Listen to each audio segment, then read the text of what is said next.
오늘은 요한일서 3장 말씀을 통해 우리를 향한 하나님의 뜻을 함께 살펴보며 기도의 제목을 찾고자 합니다. 13절 위에 소제목에 보시면 행함과 진실함으로 사랑하자라고 말씀합니다.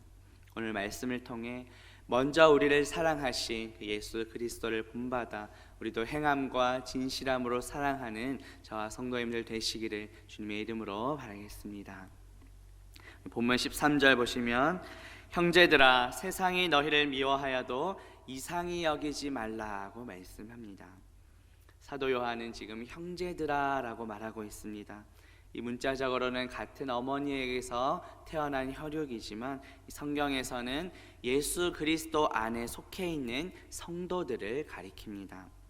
사도 요한은 지금 초대교회 그 믿음의 공동체를 이룬 그 형제들을 향해 권면하고 있습니다. 당시의 성도들은 세상으로부터, 즉 믿지 않는 다른 사람들로부터 심하게 미움을 받았고 또 그로 인해 상심이 컸던 상황입니다. 마귀의 자녀들은 하나님의 자녀들을 미워합니다. 하나님의 자녀가 된다는 것은 세상으로부터 미움을 받는다는 것을 의미합니다. 이미 예수님께서도 이 세상이 그리스도인들을 미워할 것이라고 말씀하셨습니다. 신약성경 요한복음 15장 18절과 19절에 보면 세상이 너희를 미워하면 너희보다 먼저 나를 미워한 줄을 알라. 너희가 세상에 속하였으면 세상이 자기의 것을 사랑할 것이나 너희는 세상에 속한 자가 아니요 도리어 내가 너희를 세상에서 택하였기 때문에 세상이 너희를 미워하느니라 하고 말씀하셨습니다. 우리가 세상으로부터 미움을 받는 이유가 무엇입니까? 예수님께서 이 어두운 세상 가운데서 우리를 빛으로 부르셨기 때문입니다. 우리는 빛 대신 예수 그리스도 안에 속한 존재이기에 세상으로부터 미움을 받는 것입니다. 1세기 당시에는 이러한 미움이 구체적으로 나타나서 핍박과 박해로 나타났고 그로 인해 많은 성도들이 고난을 받고 심지어 순교하기까지 이르렀습니다. 사도 요한은 그리스도를 대적하는 세상이 그리스도에게 속한 그리스도인들을 미워하는 것은 어쩌면 당연한 것이라고 말씀합니다. 그로 인해 이상히 여기지 말라고 말씀하고 있습니다.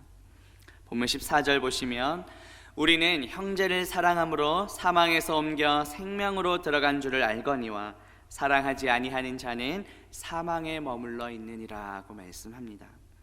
이것을 직역하면 우리가 사망에서 옮겨 생명으로 들어갔다는 사실을 아는 것은 우리가 형제를 사랑하고 있기 때문이다라는 뜻입니다. 다시 말해서 이 형제 사랑은 우리가 구원받기 위한 조건이 아니라 우리가 이미 구원받았음을 확인해 주는 증거라는 뜻입니다. 요한복음 5장 24절에 보면 내 말을 듣고 또 나 보내신 이를 믿는 자는 영생을 얻었고 심판에 이르지 아니하나니 사망에서 생명으로 옮겼느니라고 말씀합니다.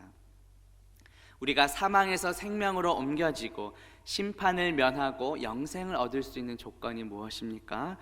오직 예수 그리스도의 말씀을 듣고 그분을 보내신 하나님 아버지를 믿는 것입니다. 따라서 우리는 구원을 받기 위해 형제를 사랑하는 것이 아니라 이미 구원받은 자로서 형제를 사랑해야 하는 것입니다. 반면에 형제를 사랑하지 않는 자는 사망에 머무른 자라고 말씀합니다. 본문 15절 보시면 그 형제를 미워하는 자마다 살인하는 자니 살인하는 자마다 영생이 그 속에 거하지 아니하는 것을 너희가 아는 바라고 말씀합니다. 형제를 미워하는 자를 향해 살인하는 자라고 말씀합니다. 살인한 자는 그 속에 영생이 없습니다. 따라서 형제를 미워하는 자는 그 속에 영생이 없다는 말씀입니다. 예수님께서도 이미 산상수훈을 통해 다른 사람을 미워하는 것이 곧 살인이라고 해석해 주셨습니다.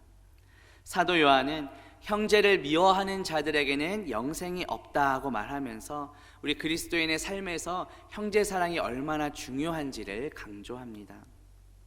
그렇다면 우리가 형제를 사랑해야 하는 이유가 무엇입니까? 그것은 예수님께서 우리를 위하여 십자가에서 목숨까지 버리셨기 때문입니다. 본문 16절 보시면 그가 우리를 위하여 목숨을 버리셨으니 우리가 이로써 사랑을 알고 우리도 형제들을 위하여 목숨을 버리는 것이 마땅하니라고 말씀합니다. 예수 그리스도께서는 죄인인 우리를 대신하여 십자가에서 못 박혀 죽으셨습니다. 그 십자가에서 흘리신 피로 우리의 모든 죄를 씻어 주셨고 또 부활하심으로 우리에게 영원한 생명을 주셨습니다.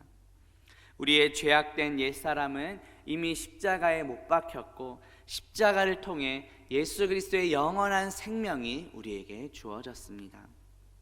십자가의 사랑을 이미 받은 우리는 이제 예수 그리스도를 본받아 받은 사랑을 전하며 베풀며 살아가야 합니다. 그 사랑은 구체적으로 어떻게 나타나야 할까요? 본문 17절 보시면 누가 이 세상의 재물을 가지고 형제의 궁핍함을 보고도 도와줄 마음을 닫으면 하나님의 사랑이 어찌 그 속에 거하겠느냐라고 말씀합니다. 이 궁핍이라는 것은 일용할 양식처럼 우리에게 꼭 있어야 하는 그 필요가 채워지지 않는 상태를 가리킵니다. 그런데 형제의 궁핍함이라고 하는 것은 당시의 교회 공동체 내에도 이러한 양식조차 없던 가난한 자들이 많았음을 보여줍니다. 마음을 닫는다라는 것은 그 공동체 내에 형제의 궁핍한 모습을 보고 이제 돕고자 하는 마음이 생길 때 의도적으로 그 마음을 막고 닫는 것을 의미합니다. 우리 안에 계신 성령님께서 형제의 궁핍함을 도우려는 그 감동의 마음을 주실 때 나의 의지로 그것을 막고 불순종하는 것을 의미합니다. 그리스도인들은 형제를 사랑하도록 부름받은 존재입니다. 그런데 형제의 궁핍함을 보고도 돕지 않는다면 그 안에 하나님의 사랑이 없다는 말씀입니다. 이러한 상황 속에서 사도 요한은 형제의 사랑이 단지 말로만이 아니라 행함과 진실함으로 나타나야 한다고 강조합니다. 본문 18절 말씀 보시면 자녀들아 우리가 말과 혀로만 사랑하지 말고 행함과 진실함으로 하자라고 말씀합니다. 야고보서에서도 행함이 없는 믿음은 죽은 것이라고 말씀합니다. 야고보서 2장 15절부터 17절에 보면 만일 형제나 자매가 헐벗고 일용할 양식이 없는데 너희 중에 누구든지 그에게 이르되 평안히 가라 덥게 하라 배부르게 하라 하며 그 몸에 쓸 것을 주지 아니하면 무슨 유익이 있으리요. 이와 같이 행함이 없는 믿음은 그 자체가 죽은 것이라고 말씀합니다. 참된 사랑에는 그 구체적인 행위, 실제적인 행위가 뒤따라야 한다는 것을 보여줍니다. 행함은 우리가 가진 믿음을 외적으로 겉으로 드러내는 표현을 가리킵니다. 또 진실함이라는 것은 진리에 부합하는 그런 진실된 마음을 가리킵니다. 진리는 곧 예수 그리스도이십니다. 따라서 행함과 진실함이라는 것은 하나님의 자녀로서 또 예수 그리스도의 제자로서 그 진리의 말씀에 부합하는 사랑의 행동을 가리킵니다. 우리는 모두 예수 그리스도의 몸된 교회 공동체입니다. 따라서 예수 그리스도의 말씀에 순종하여 행함과 진실함으로 사랑해야 합니다. 예수 그리스도께서 우리에게 먼저 보여주신 그 사랑을 본받아 행함과 진실함으로 사랑하는 저와 성도님들 되시기를 주님의 이름으로 바라겠습니다. 예, 기도합니다.